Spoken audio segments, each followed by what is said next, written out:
बावगारनायनि मोन्थायानो आंनाव गैया ना आंनो गोसो जाना बावगाराखै।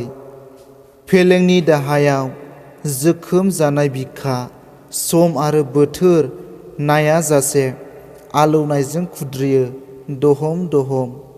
मोननाय आरो खोमानांनाया संसारनि खान्थि, नाथाय खोमानांनायनि मुङाव नोंखौ खोमानो आंहा गोर्बो गैयामोन। बेनि सोलाय जायखि जाया खोमानायाव आं गनायथि दङमोन। नांगौब्ला गोमाथोंमोन आंनि जिउ।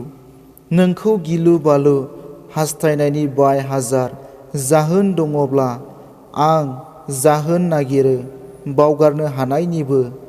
नों आंनि आं नोंनि होननानैथ' सति खान्थिजों लोगोसे थैनो हाया।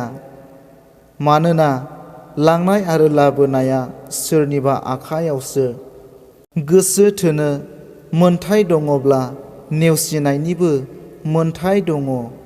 नाथाय नों मोननाय बे मोन्थायखौ आं आंनियाव दिनैबो नागिरना मोना आरो बेखौबो मिथिया।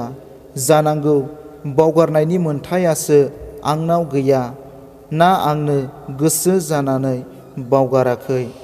खोरोमनाय अखाया गोसो थासेयावबो हानो हाया। जिउआव मोननो होननानैबोथ' गासैखौबो मोनजोबाखै। बेखायनो जाजानो लुबैयाब्लाबो गोबां जालाङो। अब्लाबो ओंथि नागिरफ्लाङो। थारैनो नोंबो हास्थायदोंमोन ना? आं जेसेबां दिनैबो हास्थायो।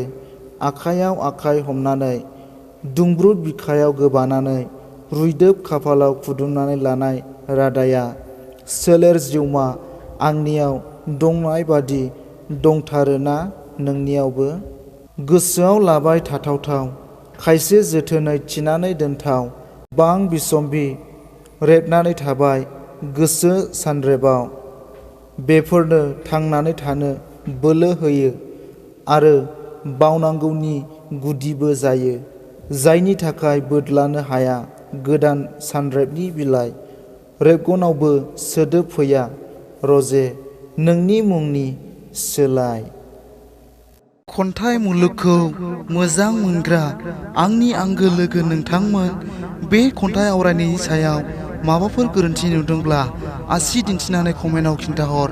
आरो जुदि मोजां मोनदोंब्ला आंनि इउटुब चेनेलखौ साबस्क्राइब, लाइक, शेयार आरो कमेन्ट खालामनानै होनो दाबाव, जाहाथे आंनि गोदान गोदान खन्थाइ आवरायनानै आपल'ड खालामनायखौ नोंथांमोना बयनिख्रुइबो सिगां मोननो हानाय बादि।